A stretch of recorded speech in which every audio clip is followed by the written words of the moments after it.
हे कळल्यानंतर त्या लोकांनी हत्यारं टाकले. त्यांची तिसरी पिढी जी आहे ठाकरेंची, आदित्य ठाकरे आणि अमित ठाकरे आता एकत्र फिरताना आपल्याला दिसत आहेत. एकत्र त्यांनी प्रेझेंटेशन केलं होतं, पाहिलेलं का आपण?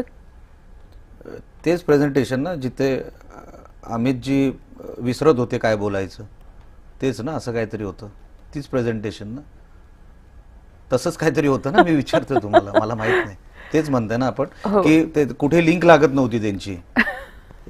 एक अमुक बोलायचा, मग दुसरा अमुक बोलायचा.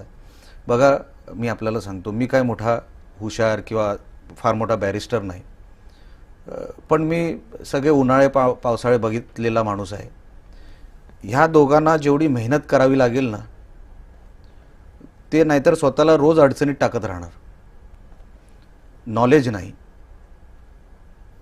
ठरल्याप्रमाणे ते काय जे काही गोष्टी बोलत असतील ना, अजूनपर्यंत त्यांना इम्प्लिमेंटेशन माहीत नाही. ठाकरे बोलले आणि निघून गेले, ते अजूनही त्या माइंडसेटमध्ये आहेत. इम्प्लिमेंटेशन जेव्हा करावं लागतं, प्रशासन, शासन, ब्युरोक्रेसी, ॲडमिनिस्ट्रेशन, ज्युडिशरी, जेव्हा चारी बाजूनी तुम्हाला घेरतात ना, घेरतात इव्हन कामासाठी, असं नाही की तुम्ही कुठल्या केसमध्ये अडकलात म्हणून, पण कामासाठी पण तुम्हाला जे करावं लागतं ना, अजूनपर्यंत त्यांना नॉलेज नाही. ते शिकून घ्यायची मानसिकता नाही.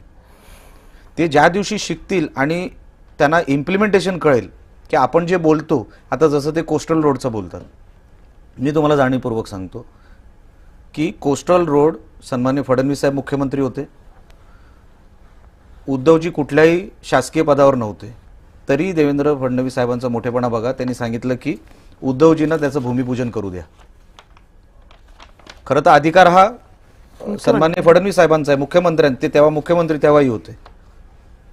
अधिकाऱ्यांनी परत विचारलं की साहेब आपण दुसरं भूमिपूजन करावं का, कारण शासकीय झालेलं नाही. फडणवीस साहेब मनाचा मोठेपणा ठेवून हे बोलले की नाही, एकदा उद्धवजींनी केलंय ना, मग आपण नाही करायचं. सुप्रीम कोर्टात 4 केसेस गेल्या, अनेक अडथळे आले शासनाच्या माध्यमातून.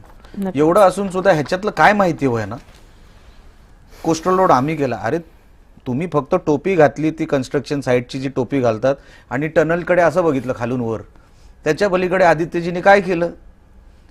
सुप्रीम कोर्टाचे 4 केसेस जे झाल्या, त्याचे फिर्यादी सांगा आम्हाला कोण होते? तुम्हाला काही माहीत नाही. म्हणून तुम्हाला सांगितलं, हे दोघं काही करू शकत नाही जोपर्यंत ते स्वतःला रिवाईव्ह करत नाही, स्वतःला ते चेंज करत नाही. आपण कोणच नाही आहोत, आपण एका समान व्यवस्थेमध्ये आहोत. त्या माइंडसेटमध्ये हे जे दोघं मुलं जी आहेत ना, येत नाही ना. अहो, मोठमोठे लोकांचा दिवा विझलेला आहे या देशामध्ये. गांधी परिवाराची काय अवस्था झाली, कुठे कोण आहे? अच्छा, परवापासून ना इंदिरा गांधी वाचल्या ना, कोण वाचले, कोण मोठमोठे दिग्गज गेले हो, पण त्याच्यातून ते शिकले आणि काहीतरी नवीन स्वतःला बदल करून घेऊ. ह्यांच्यात बदल, ते अजूनही ते बॉडी लँग्वेज वगैरे मी बघतो, मला वाईटही वाटतं, कारण की हे स्वर्गीय बाळासाहेब ठाकरेंचं परिवार आहे. आमच्या मनातही असं कधी वाटत नाही की हे रसातळाला जावे, पण शिकावं, हंबल व्हावं. नुसतं हंबल म्हणजे तुमच्यासमोर हंबल उचून चालत नाही, ते बाहेर कसे वागतात, संध्याकाळी कसे वागतात आणि सकाळी कसे वागतात, त्याच्यामध्ये पण फार मोठं अंतर आहे. आपण हे तपासून घ्या. तुम्ही आता कोस्टल रोडचा विषय काढलात, पण त्यांचं म्हणणं आहे की आम्ही FD वाढवल्या,